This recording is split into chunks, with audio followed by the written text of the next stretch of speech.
ليكن يومك للشعب ودادا، ليكن حبك للأرض مداد. قلم أنت فكم عبرت عنا، وبنيت المجد أطوادا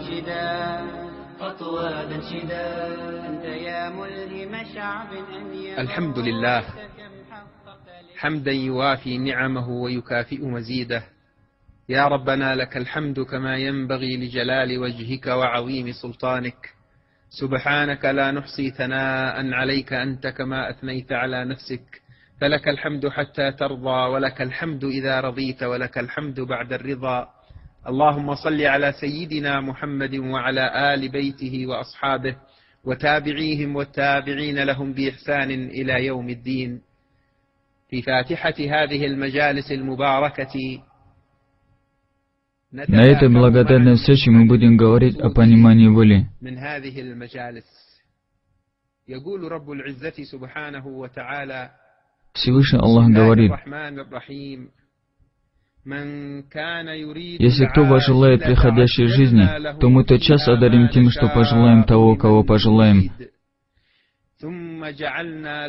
А потом мы предоставим ему гиену, где он будет гореть презренным и отверженным. А если кто возлюбит последнюю жизнь и устремится к ней надлежащим образом, будучи верующим, то его старания будут отблагодарены. Задумайтесь над этим. Всевышний говорит: тот, кто возжелает. Речь здесь идет о желании. Тот, кто возжелает приходящей жизни. И далее говорит Всевышний: а если кто возжелает последнюю жизнь? Наша конечная остановка связана с тем, что мы желаем.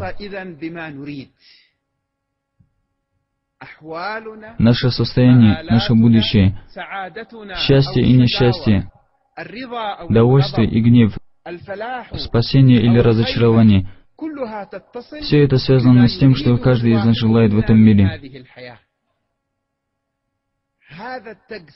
Это то разделение, которое сделал Всевышний Аллах, разделом между счастьем и несчастьем, между раем и адом, между довольствием и гневом Аллаха.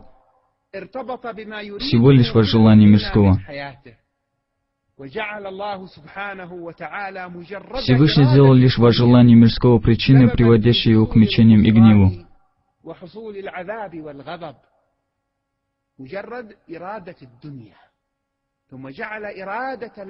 Далее желание же последующего мира Всевышний связал с подобающими для этого деяниями.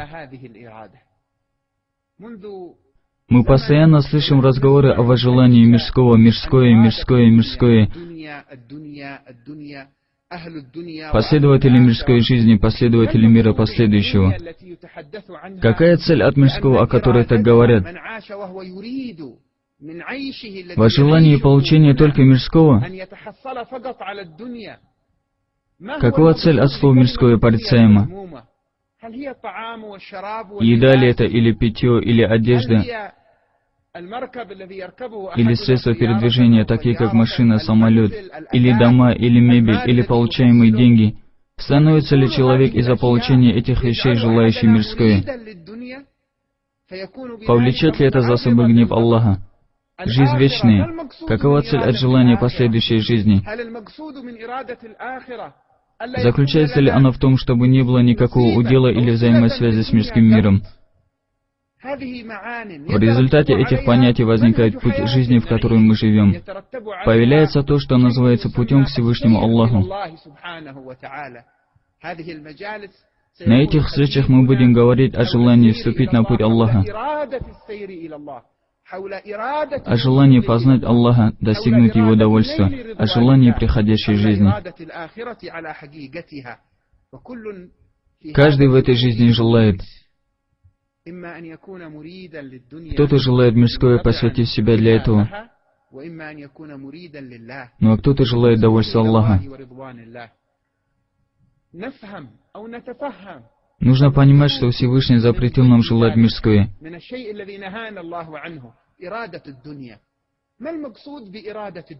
Какова цель от желания мирского, о которой мы получили предупреждение от Аллаха? что тот раб, желающий только мирское, он порицаем, он будет в аду, он изгнанный. Какова тут цель от слова «мирское»? Ученые говорят, что мирское — это все, что находится на этой земле, в этом мире, чем пользуется человек. И до тех пор, пока его жизнь связана с мирским. В чем же тут грех? В том, что его сердце связано с мирским, что он желает одеваться, употреблять пищу, питье, садиться на машину. Также жили и сподвижники, соответственно, с их временем. Они садились на животных, жили в домах, одевали одежду, употребляли пищу. Табиины, праведные предки, они жили таким образом. Это и есть жизнь.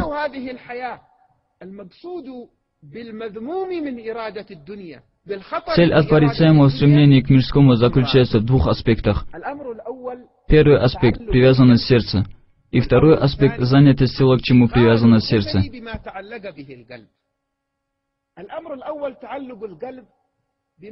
Смысл первого аспекта привязанности сердца в том, что человек живет в этой жизни, не имеет цели, кроме как наслаждения этим миром, кроме как жития для нее. В итоге его время, стремление, размышление, имущество, тело становится предназначенным для этой цели. Тут возникают проблемы. В чем же нуждается человек в этой жизни? Что заставляет человека занять его время, его размышления, его сердце этой жизни, для которой он живет? Поистине человек нуждается в еде, чтобы иметь силы для жития,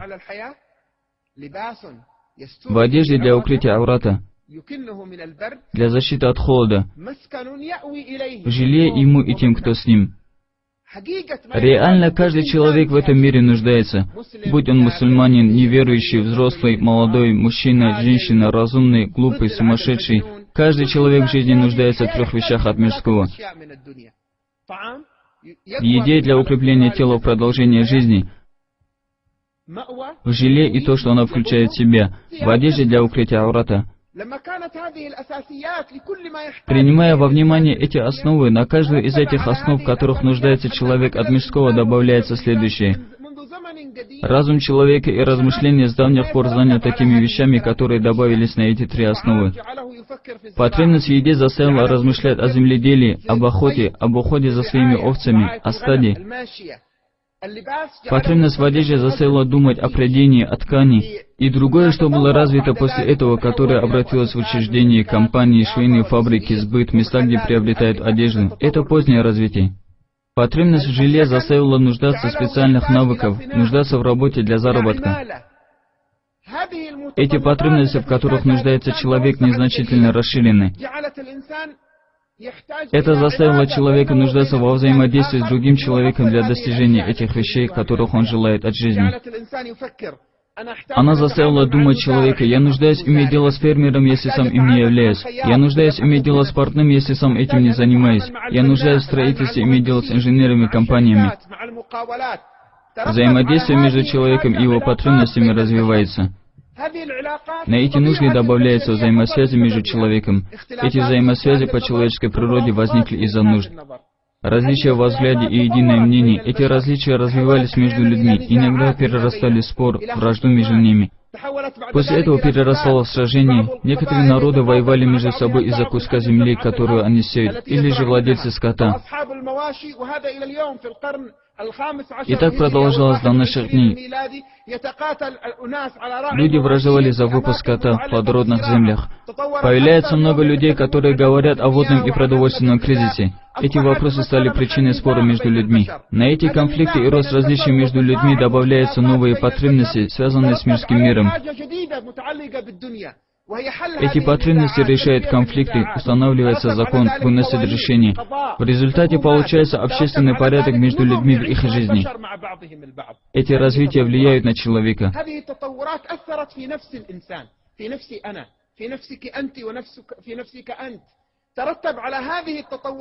В результате этих развитий сердце и разум стало занятым размышлением о том, Как я буду приобретать это, получать то? Может, продавец обманет в товаре, может, он потребует больше денег. Человек стал тратить на это время, сердце стало связано с делами жизни. Возникла вражда, различия между людьми из-за мирского. В сердцах возникла ненависть друг к другу. С развитием ненависти возникла зависть. Один стал завидовать другому из-за того, что он имеет. Почему ему удалось лишить меня такого и такого? Зависть сопровождается другой проблемой, и это гордыня. Если он умелый в каком-либо деле, он начинает гордиться и думать, что является лучшим, чем тот, который этого не умеет. То дело, которое стало для него доходом больше денег, он начинает думать, что он наиболее сильный, величайший, уважаемый, чем тот, у которого нет денег, посредством чего он смог собрать вокруг себя людей. Он чувствует, что он лучше другого, начинает гордиться над другим, в душе стало заражаться тщеславие и самодовольство. В результате в душе человека заражаются другие пороки из-за связи с мирским миром. Также люди, когда начинают наслаждаться мирским миром тем, что они получают, тут возникает вопрос: как найти еду для продолжения жизни? Одежду, чтобы укрыть аврат, уберечься от холода, дом для меня и моих родных. Возникает много вопросов. Появились различные блюда и выбор между ними. Человек стал склоняться к желаемому, его нафс желает определенной еды. Затем, видя другого с другим видом пищи, он начинает желать то, что у другого. Нафс получает свою долю и наслаждается. Одежда, предназначенная для прикрытия аурата, для защиты от холода, для отличия от животных, превратилась в то, на что человек обращает внимание. К примеру, некий одет в одежду, которая отличается от моей, или же брюки иной формы.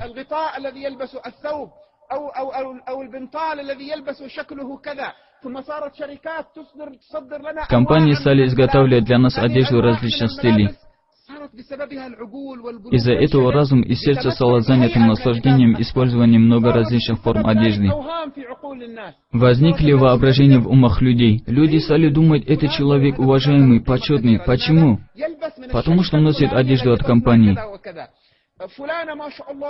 Некая Маша Аллах пришла в прекрасной одежде на какое-либо торжество. На другом торжестве ее заметили в более прекрасной одежде, чем предыдущей. В результате этого что происходит? Люди погружаются в обсуждение и согласно одежде оценивают человека. Чем это вызвано? Тем, что в основе человек был нуждающимся. Человек нуждался в доме для жития. Он приобрел дом. Затем появилось желание иметь больше комнат в доме, иметь комнату для гостей, сад во дворе, чтобы радоваться, глядя на нее, иметь бассейн для себя и для детей. Затем желает расширить дом, придать ей какую-либо форму. Ему не нравится определенная облицовка, так называемый декор сегодняшнего дня или форма дома.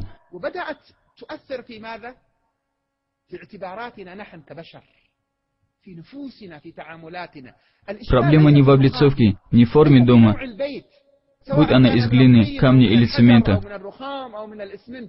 Проблема не в одежде, будь она красного или зеленого цвета, или из шерстяной ткани, или из хлопка. Проблема не в еде, это вкусно или та. Проблема во взаимодействии между мной и этим. Давайте рассмотрим, на чем основаны многие проблемы нашего времени. Большие войны, в которые пролито много крови на земле. Что является основой для этого? Серьезные конфликты между людьми на сегодняшний день, споры между государствами, между народом в одном государстве, между жителями одного квартала, между семьями, родными, родственниками, разрывание родственных связей, плюс к этому спору между рабочими в одной области, затем в одном доме, в одной семье, проблемы мужей и жен, увеличение статистики разводов, о которой так говорят, распад семей, потеря детей. Это острые проблемы, и их много. Если мы начнем рассуждать об этом, вы согласитесь со мной в том, что эти серьезные проблемы принадлежат к светскому миру, местное, общественное, приобретаемое, семейное. Это проблема каждого из вас. Если поразмыслить, мы поймем, что данная проблема касается каждого человека. Счастье, несчастье, успех, разочарование, довольство, гнев, печаль, радость, спокойствие, доверие, недоверие, тревога. Это касается каждого человека, и поэтому Аллах поклялся тем, что есть. Аллах говорит: «Клянусь солнцем и его сиянием, клянусь луной, которая следует за ним». Солнце, луна, день, ночь, небеса, земля. Пределом всех клятв Аллах сделал человека, поклявшись им. Клянусь душой и тем, кто придал ей соразмерный облик и внушил ей порочность и богобоязненность. И каков ответ клятве? Преуспел тот, кто очистил ее, и понес урон тот, кто опорочил ее. Говорят о счастье, радости в мирском мире и в жизни вечном. Говорят о неудачах. Проблема в вас самих. Поэтому мы нуждаемся в встречах для размышления о нашем пути к Аллаху. Большая разница между тем, кто берет кусочек еды и употребляет эту пищу, желая этой пищей сохранить доверенное ему тело Всевышним Аллахом, чтобы послужило причиной для сохранения этого доверия.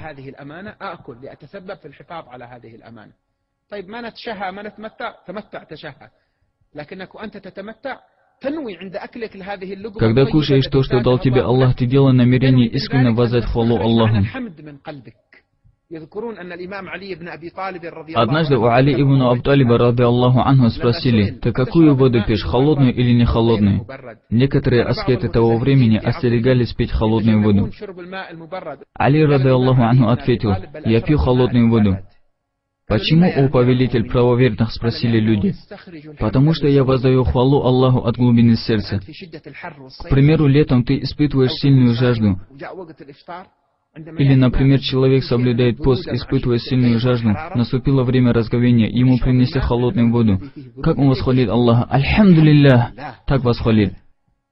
А если выпить теплую воду, он скажет «Альхамдулиллах» и скажет, что восхвалил Аллаха от глубины души. Тут существует различие, разница между тем человеком, который ест пищу, пьет напиток или одевает одежду, и его намерение восхвалить Аллаха от глубины сердца. Следовать велениям Аллаха, сохранить доверенное Ему. Какова же цель от еды, питья, одежды, жилья? Какова тут цель? Он желающий. Что же он этим желает? Достигнуть удовольствия Аллаха. Другой человек кушает, пьет, одевает то же самое, живет в таком же доме. Но какова его цель от еды, одежды, жилья? Этим он желает только лишь наслаждения. Одно наслаждение. Почему же желает только наслаждения, не имея иной цели, кроме как живя этой жизнью? Он ограничен во взгляде, желая лишь наслаждения.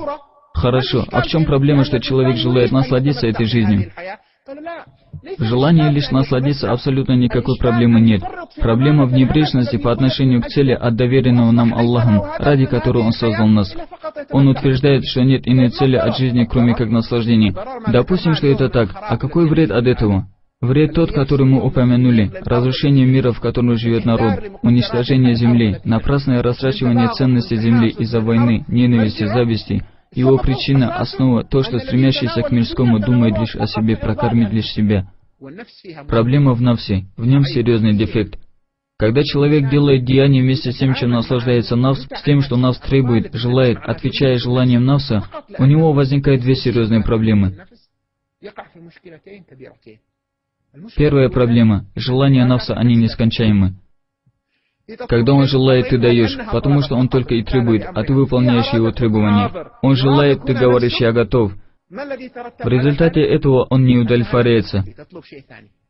Требует во второй раз, ты даешь, затем в третий раз ты опять даешь. Он требует четвертый раз, и это ты даешь. Затем требует пятый раз, и так доходит до уровня, в котором пропадает наслаждение тем, чем он наслаждался. И тут начинает требовать то, что нереально, выходящее за рамки удовлетворенного, требует чего-то необычного. Что делают некоторые люди? Начинают обманывать, мошенничать, берут взятки, накладывают проценты, вредят другим, притесняют людей, чтобы получить имущество. Что к этому вынуждает? Следование требованиям нафса. Потому что нафс требует увеличения, и он отвечает желаниям нафса, будь это в еде, в питье, в одежде или в страсти к приумножению, в богатстве. Первая проблема в желаниях нафса. Сколько бы ты ни старался удовлетворить ее, он не удовлетворяется. Сколько бы он ни наслаждался, он требует большего. Вторая проблема в самом нафсе. Каждый раз, когда ты желаешь удовлетворить его, он довольствуется, и это временное довольствие. Он наслаждается лишь в том мгновении. После этого это счастье уменьшается, в итоге пропадает. Пропадает в этой жизни до загробной. Приходит конец этому счастью, потому что счастье нафса связано с другим счастьем. Чтобы в нафсе всегда было счастье, это иллюзия. Он не доходит до истинного счастья. Когда человек переходит от желания мирского к желанию последней жизни, к желанию познать Аллаха,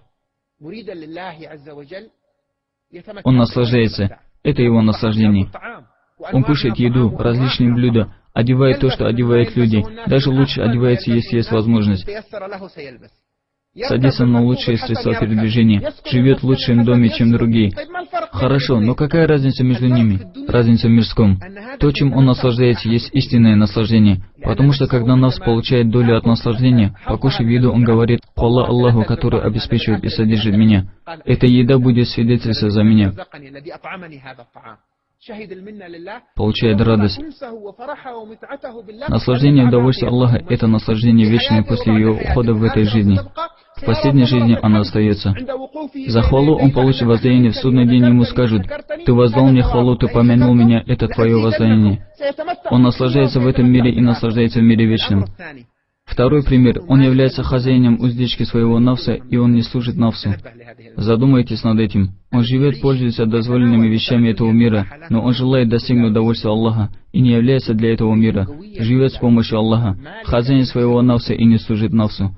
Когда нафс начинает отклоняться, требовать то, что не принадлежит ему, он думает: нельзя это брать. Это не в его владении, не в его силах. Тогда нафс украшает это для него. Ты можешь украсть, обмануть. Он говорит: нет, этим не будет доволен Аллах. Я стремлюсь к Аллаху. Я не беру лишь для наслаждения. Я беру, стремясь к удовольствию Аллаха. А этим Аллах не будет доволен, потому что Он не дал мне этого. Он начинает говорить нафсу: нет. Нафс начинает подчиняться. Вначале противоречит, но в конце нафс покоряется.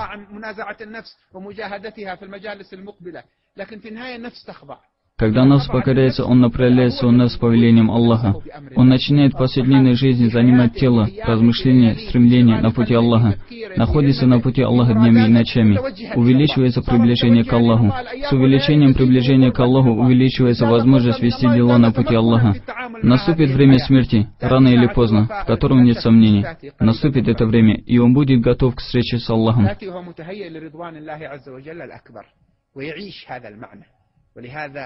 Поэтому наша цель от нашей встречи, чтобы в нашей жизни с вами было желание достигнуть удовольствия Аллаха, вступить глубоко в этот путь в этой жизни.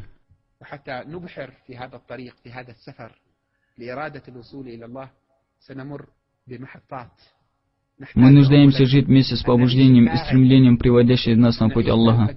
После этого с побуждением и стремлением вступить на путь Аллаха. Во-первых, мы столкнемся с проблемой, это наши прошлые грехи, касающиеся только нас и Аллаха, или грехи по отношению к людям. Мы станем нуждаться в покаянии. Совершив покаяние, направив сердце к Аллаху, человек устремит важную вещь, и это его сердце. Затем устремит то, что его сердце повреждено по причине прошлых грехов, прошлых состояний душевными болезнями. Эти болезни нуждаются в очищении. Мы болеем завистью, гордыней, показухой. Когда кто-либо пожелает очистить сердце, он поймет, что его деяния, совершенные органами тела, глазами, слухом, языком, пачкает сердце, потому что он не оградил сердце от этого. Итак, он нуждается в удерживании своих органов, своих деяний, действий. Как постоянствовать на поклонении все время, держать органы тела в поклонении, очистит от больших грехов. Мы чувствуем, что нуждаемся в постоянстве этого очищения. Далее расскажем о внутреннем и внешнем очищении. После этого расскажем о нашей нужде в поклонении, основа для которой служит поправление обязательных деяний.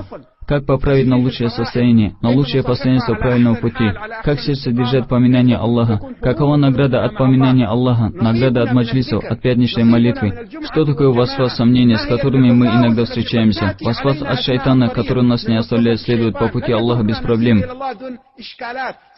Далее расскажем о путях шайтана, как очиститься от них, о мыслях, которые нас посещают. Это правильные мысли или неправильные, это сияние или тьма, эти мысли от шайтана или от Аллаха. Является ли это назиданием от ангелов или от нафса, повелевающего плохое? Далее после этого расскажем о важности размышления, деяния размышлений, приближающих к Аллаху. Расскажем о получаемых остроумных мыслях, указывающих на довольство Аллаха. سيأتي الكلام أيضا عما يحصل لنا أثناء السير إلى الله. هذا يجري الله على يده شيئا من التيسير. Всевышний дает ему возможность сделать карамат из караматов. Как мы будем вести дела, видя это? Как не поддаться обману на пути к Аллаху и ему подобных встречающихся примеров? Мы должны знать о степенях нафса, как их преодолеть. У нафса 8 ступеней, от степени повелевающего плохое до степени полноценного. Как преодолеть наши нафсы на пути к Аллаху?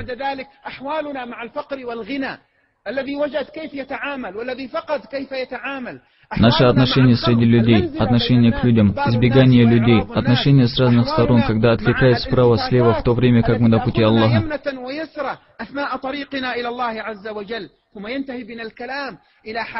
Мы нуждаемся в встречах с праведными людьми, в связи человека с наставником, который помогает нам проявлять на путь Аллаха.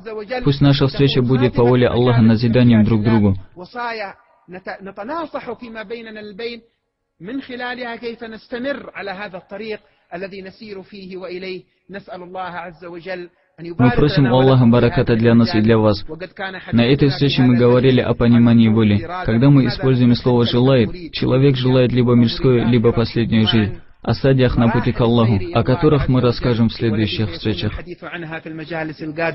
اللهم يا من وفق أهل الخير للخير وأعانهم عليه وفقنا للخير وأعنا عليه بارك لنا في هذه المجالس واجعلنا من خاصة أهلها اللهم إنك مطلع على القلوب ومطلع على نواياها نسألك اللهم ألا يبقى حاضر في هذا المجلس أو مستمع أو مشاهد له أو سامع عنه إلا وقد صححت نيته في الإقبال عليك اللهم صحح نوايا قلوبنا في هذه المجالس واجعلنا من الذين تنظر إليهم نظرة الرضا حتى لا يبقى في القلوب إقبال إلا عليك اللهم اجعل قلوبنا متصلة بك مقبلة عليك صادقة معك راغبة فيما عندك وبارك لنا في مجالسنا هذه وافتح لنا فيها فتحا من عندك يا أكرم من سئل وأجود من أعطى وما بخل بارك لنا في هذه المجالس واجعلنا من الصادقين في الإقبال عليك اللهم اجعل مرادنا أنت اللهم اجعل إرادتنا لك ولوجهك الكريم اللهم اجعلنا من مريد الآخرة ولا تجعلنا من مريد الدنيا برحمتك يا أرحم الراحمين وصلى الله على سيدنا محمد وآله وصحبه وسلم والحمد لله رب العالمين.